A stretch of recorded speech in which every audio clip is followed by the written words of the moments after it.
Welcome to RS academy. ఈరోజు జరిగిన జాతీయ, అంతర్జాతీయ, రాష్ట్ర మరియు ఇతర ముఖ్యాంశాలను క్షుణ్ణంగా పరిశీలిద్దాం. ముందుగా ఈరోజు మొదటి కరెంట్ అఫైర్ అంశం ఏంటో గమనిద్దాం. భారత్ మరియు మలేషియా దేశాల మధ్య సైనిక విన్యాసాలు అనేవి ప్రారంభం అవడం జరిగింది. అంటే మలేషియా మరియు భారతదేశాల మధ్య సైనిక విన్యాసాలు ప్రారంభం అవడం జరిగింది. దానినే ఉదార శక్తి 2026 అనే పేరుతో ప్రారంభించడం జరిగింది. ఇది మనకి ఆగస్టు 10వ తారీఖు నుండి ఆగస్టు 10 నుండి ఆగస్టు 14వ తారీఖుల మధ్య ఈ విన్యాసాలు అనేవి జరగడం జరిగింది. అయితే ఈ ఉదార శక్తి విన్యాసాలు ఇండియా మరియు మలేషియా మధ్య మూడవ ఎడిషన్గా చెప్పడం జరుగుతుంది దీన్ని. అయితే ఈ విన్యాసాల్లో భారతదేశానికి సంబంధించిన ఈ వైమానిక సంబంధించిన ఏవైతే విమానాలు ఉన్నాయో, రఫేలు, బోయింగ్ 17 అండ్ మిగ్ సుకోయ్ లాంటి విమానాలన్నీ కూడా దీంట్లో పాల్గొనడం జరిగింది మనకి ఇది. అయితే ఈ యొక్క విన్యాసం ఎక్కడ జరిగింది సార్ అంటే మలేషియా దేశంలో సుబాంగ్ ఎయిర్ బేస్ అనే ప్రాంతంలో జరిగింది. డైరెక్ట్ అంటారు ఉదార శక్తి 2026 విన్యాసాలు ఏ రెండు దేశాల మధ్య జరిగాయి అంటే మలేషియా మరియు భారతదేశాల మధ్య జరగడం జరిగినది. మలేషియా మరియు భారతదేశాల మధ్య జరిగింది. దీని పేరు ఉదార శక్తి. ఆగస్టు 10 నుంచి 14 మధ్య మూడవ ఎడిషన్ అనేది జరగడం జరిగింది. నెక్స్ట్ కరెంట్ అఫైర్ విషయానికి వెళ్ళిపోతే కొచ్చిన్ షిప్ యార్డ్ లిమిటెడ్ చాలా ఇంపార్టెంట్ అయినది. ఏది సార్ అంటే కొచ్చిన్ షిప్ యార్డ్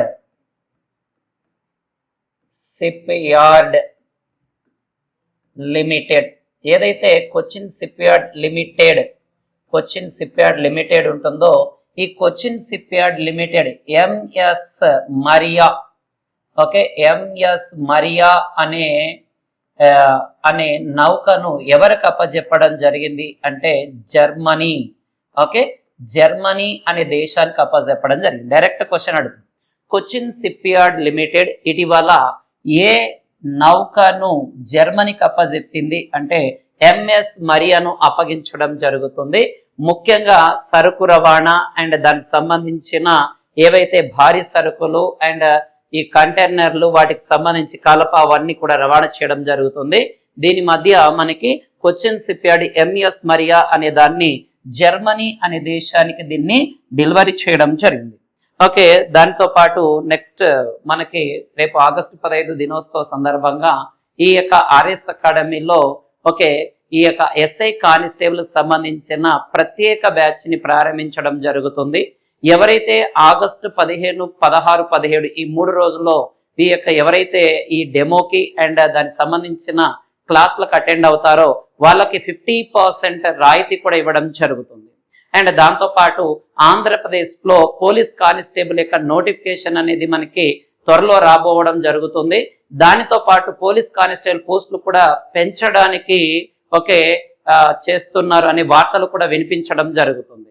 కాబట్టి ముందుగా జాయిన్ అయ్యి మీ యొక్క పేరు రిజిస్టర్ చేసుకొని ఈ ఆర్ఎస్ అకాడమీలో 50% మీరు బెనిఫిట్ పొందుతారని తెలియజేయడం జరుగుతుంది.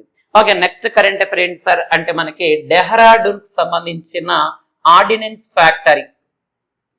సార్ అంటే డెహ్రాడూన్. ఈ డెహ్రాడూన్ సంబంధించిన ఏదైతే ఆర్డినెన్స్ ఫ్యాక్టరీ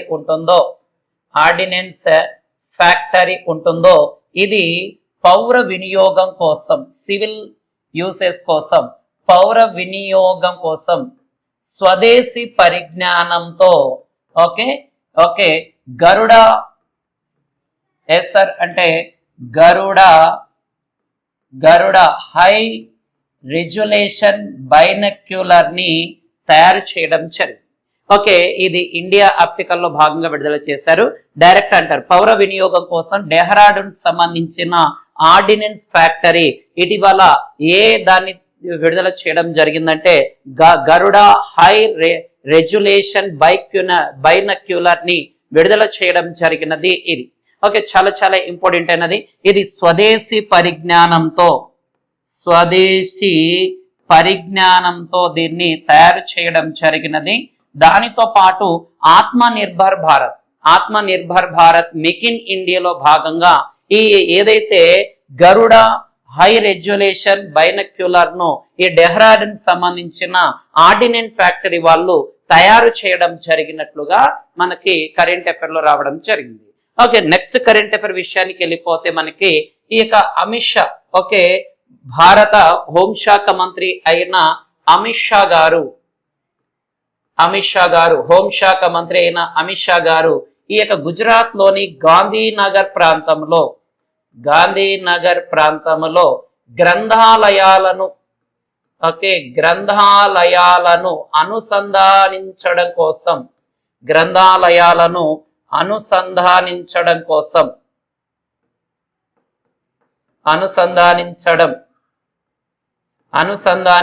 కోసం ఒక యాప్ ని ప్రారంభించడం జరిగినది.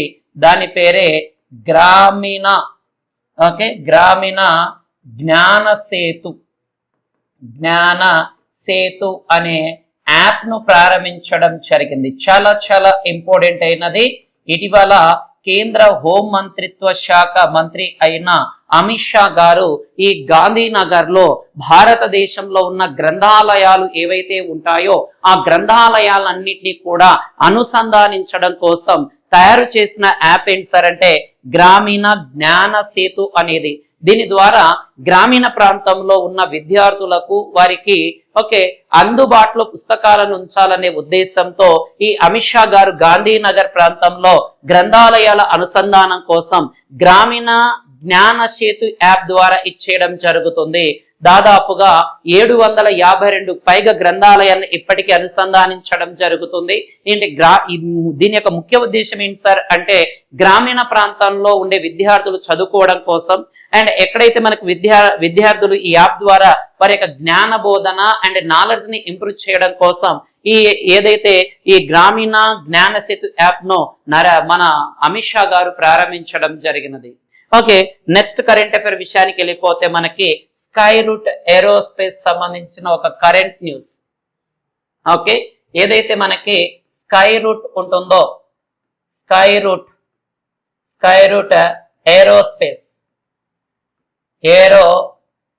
ఏరోస్పేస్ మరియు అండ్ హైక్ 2.0 రెండు కలిసి విక్రమ్ సిరీస్ సంబంధించి 3 మిషన్లను ప్రారంభించడం జరుగుతుంది.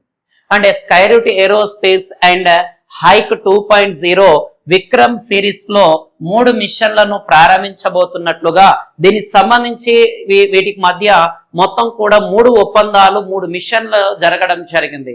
ముఖ్యంగా ఏంటి సార్ అంటే భూ పరిశీలన అంటే ఎర్త్ అబ్జర్వేషన్ అండ్ దాంతో పాటు మనకి పేలోడ్ అంటే కక్షలో ఉన్న వస్తువుల కక్షలో మనం ప్రవేశపెట్టిన ఏవైతే పేలోడ్ ఉంటాయో ఆ పేలోడ్ పరిశీలన అండ్ అంతరిక్ష నౌకలకు సంబంధించిన సమాచారం పట్టడం కోసం స్కై రూట్ ఏరోస్పేస్ అండ్ హైక్ 2.0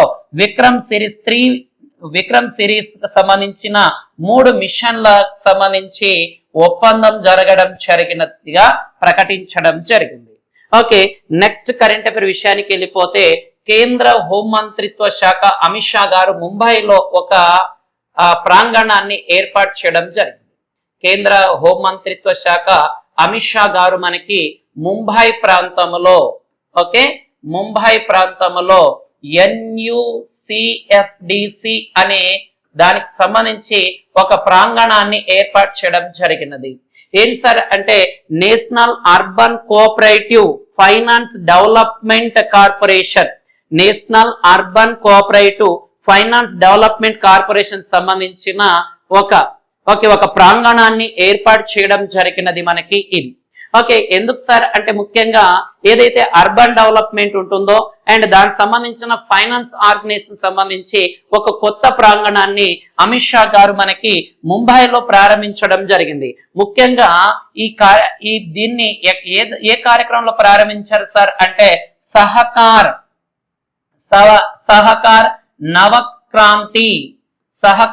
నవ క్రాంతి అనే కార్యక్రమంలో భాగంగా NUCFDC national urban cooperative finance and development corporation యొక్క ప్రాంగణాన్ని దీనిని ఏర్పాటు చేయడం జరుగుతుంది. ముఖ్యంగా సాంకేతికత, సైబర్ సెక్యూరిటీ వీటికి మౌలిక సదుపాయాలు కల్పించడం కోసం ఈ యొక్క national urban cooperative finance and development corporation యొక్క ప్రాంగణాన్ని ఏర్పాటు చేయడం జరిగినది మనకి ఇది. అండ్ దీంతో పాటు NUCFDC లో భాగంగా బ్యాంకింగ్ ఏ బాక్స్ అనే దాన్ని కూడా ప్రారంభించారు. ఏదాని సార్ అంటే బ్యాంక్ ఇన్ ఏ బాక్స్ అనే దాన్ని కూడా రూపొందించడం జరిగింది. అంటే బ్యాంకింగ్ సేవలను సమీకృతం చేయడం, ఈ బ్యాంకింగ్ సేవలను అందరికీ అందుబాటులో ఉంచేందుకు ఈ బ్యాంక్ ఇన్ ఏ బాక్స్ అనే ఒక కార్యక్రమాన్ని కూడా దీనిలో భాగంగా ప్రారంభించడం జరిగింది. సహకార నవక్రాంతి అనే కార్యక్రమంలో భాగంగా ఈ కార్యక్రమాలను అమిత్ షా గారు ప్రారంభించడం జరిగింది. ఓకే, నెక్స్ట్ కరెంట్ అఫైర్ విషయానికి వెళ్ళిపోతే ఓకే నాన్న, ఓకే, కేంద్ర ప్రభుత్వం ఏదైతే ఉంటుందో 2 పథకాలకు సంబంధించి అత్యధిక కేటాయింపులు చేయడం జరిగింది. ఓకే, సెంట్రల్ గవర్నమెంట్ కేంద్ర ప్రభుత్వం ఏదైతే ఉంటుందో ఇది ప్రధానమంత్రి రాష్ట్రీయ కృషి వికాస్ యోజన. ఓకే, ప్రధానమంత్రి రాష్ట్రీయ కృషి వికాస్ యోజన మరియు కృష్ణోన్నతి యోజన మరియు ఏసర్ అంటే కృష్ణోన్నతి యోజన అనే ఈ 2 కార్యక్రమాలకు గాను 605.71 కోట్ల రూపాయలను రాజస్థాన్ మరియు తెలంగాణ అనే రాష్ట్రాలకు అధిక మొత్తంలో కేటాయించడం జరిగింది.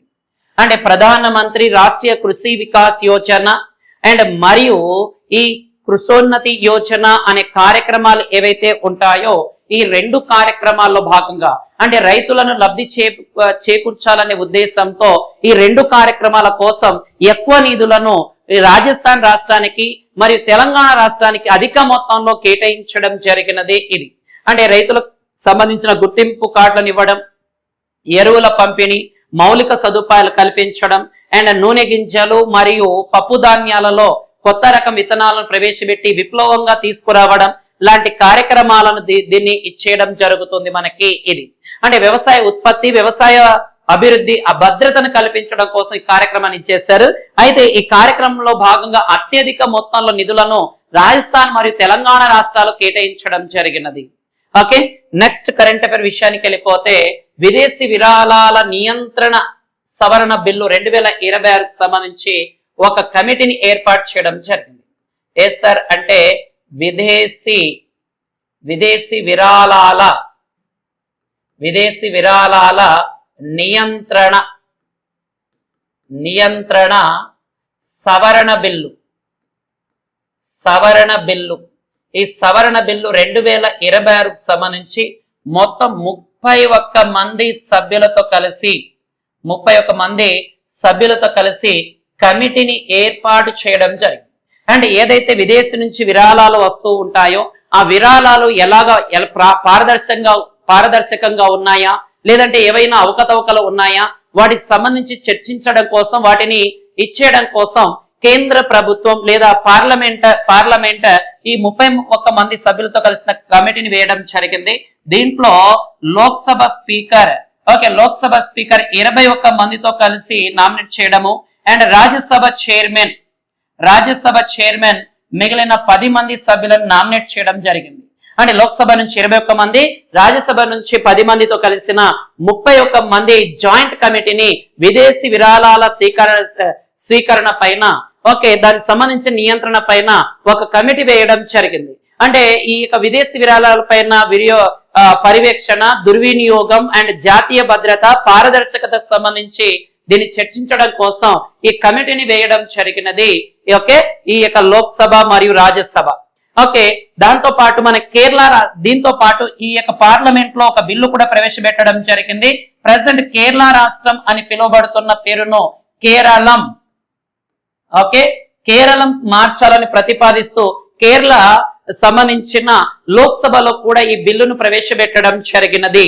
అండ్ దీంతో పాటు జాతీయ సహకార, దీనితో పాటు ఏం సార్ అంటే జాతీయ సహకార అభివృద్ధి సవరణ కార్యక్రమం 2026 ఈ బిల్లును కూడా ప్రవేశపెట్టడం జరిగింది. కోఆపరేషన్ డెవలప్మెంట్ ఆర్గనైజేషన్ సంబంధించిన ఈ బిల్లును కూడా దీంట్లో ప్రవేశపెట్టారు. కాబట్టి ఇక్కడ మొత్తం 3 బిల్లులు చెప్పాను. ఒకటి విదేశీ విరాళాలకు సంబంధించిన ఒక కమిటీని వేయడం జరిగింది బిల్లుతో పాటు. అండ్ కేరళ రాష్ట్రం యొక్క పేరును కేరళంగా మారుస్తూ లోక్సభలో కూడా బిల్లు ప్రవేశపెట్టడం. అండ్ దాంతో పాటు జాతీయ సహకార అభివృద్ధి బిల్లు, ఓకే, సవరణ బిల్లును 1962లో గతంలో చేశారు. మళ్ళీ 2026లో దీన్ని సవరించడం కోసం బిల్లును ప్రవేశపెట్టడం జరిగినది.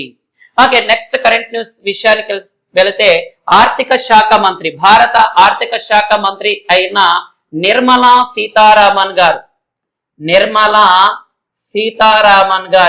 ఈ నిర్మలా సీతారామన్ గారు ఏం చేశారు సార్ అంటే భారత ఆర్థిక వ్యవస్థకు సంబంధించి ఒక ప్రకటన చేయడం జరిగింది. ఓకే, భారత ఆర్థిక వ్యవస్థ ఏదైతే ఉంటుందో 2028-29 సంవత్సరం నాటికి $5 ట్రిలియన్ చేరుకుంటుందని అంచనా వేయడం జరిగింది లేదా ప్రకటించడం జరుగుతుంది. దీనితో పాటు IMF యొక్క నివేదన కూడా చేరుకుంటుందని ఎవరు ప్రకటించారంటే IMF. అంటే భారత ఆర్థిక శాఖ మంత్రి నిర్మలా సీతారామన్ గారు IMF ఏదైతే ఇంటర్నేషనల్ మానిటరింగ్ ఫండ్, ఓకే, అంతర్జాతీయ ద్రవ్య నిధి యొక్క అంచనాను ప్రకటించింది. అంటే భారతదేశం యొక్క ఆర్థిక వ్యవస్థ 2028-29 సంవత్సరం నాటికి $5 ట్రిలియన్ చేరుకుంటుందని ప్రకటించడం జరుగుతుంది. ఎందుకంటే ఈ MSME రంగానికి మద్దతు, అండ్ దాని తర్వాత సేవా రంగం బలోపేతం చేయడం, అండ్ తయారీ రంగాన్ని బలోపేతం చేయడం, ఇలాంటి కార్యక్రమాలు ఉండడం వలన 2028-29 సంవత్సరం నాటికి భారతదేశ యొక్క ఆర్థిక వ్యవస్థ $5 ట్రిలియన్ చేరుకుంటుందని ప్రకటించడం జరిగింది. అండ్ దీనితో పాటు మనం ఆల్రెడీ రీసెంట్ గా ఈ పశ్చిమాసియా సంక్షోభం కారణంగా, ఏదైతే హోర్మోజ్ జలసంధి కారణంగా ఈ ధరలు పెరగడం వలన భారతదేశం యొక్క జీడిపి గ్రోత్ రేట్ లో, ఓకే, ఏదైతే భారతదేశ జీడిపి గ్రోత్ రేట్ లో భారతదేశ ఆర్థిక వ్యవస్థ గతంలో 3వ స్థానంలో ఉంటే ప్రెసెంట్ అది 6వ స్థానానికి పడిపోయినట్లు కూడా మనం చెప్పడం జరిగింది. అంటే అత్యంత వేగంగా అభివృద్ధి చెందుతున్న ఆర్థిక వ్యవస్థలో భారతదేశం గతంలో 3వ స్థానంలో ఉంటే ప్రెసెంట్ 6వ స్థానానికి పడిపోయినట్లుగా కూడా మనం చూడడం జరిగింది. దానితో పాటు IMF యొక్క నివేదిక ప్రకారము నిర్మలా సీతారామన్ గారు ప్రకటించింది ఏంటి సార్ అంటే 2028-29 నాటికి భారతదేశ ఆర్థిక వ్యవస్థ $5 ట్రిలియన్ చేరుకుంటుందిగా ప్రకటించారు. ఓకే, దాని తర్వాత నెక్స్ట్ కరెంట్ అఫైర్ విషయానికి వెళ్ళిపోతే భారతదేశంలో విదేశీ పోర్ట్ఫోలియో పెట్టుబడి ఈక్విటీ హోల్డింగ్ సంబంధించిన ప్రకటించడం జరిగింది. అంటే విదేశీ పోర్ట్ఫోలియోకి సంబంధించిన ఈక్విటీ హోల్డింగ్ లో భారతదేశంలో, ఓకే, FPI అంటాం.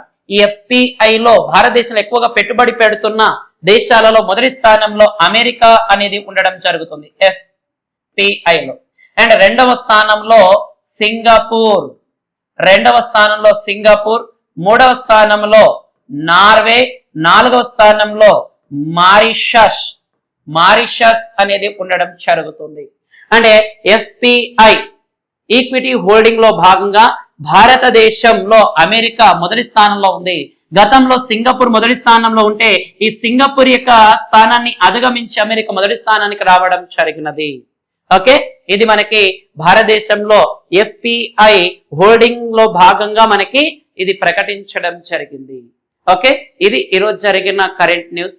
ఏవైనా మిగిలిపోయిన అంశాలు ఉంటే రేపటి కరెంట్ న్యూస్ లో యాడ్ చేసి చెప్పుకుందాం. RS అకాడమీ కర్నూలు, మీ స్వామి సార్. జై హింద్.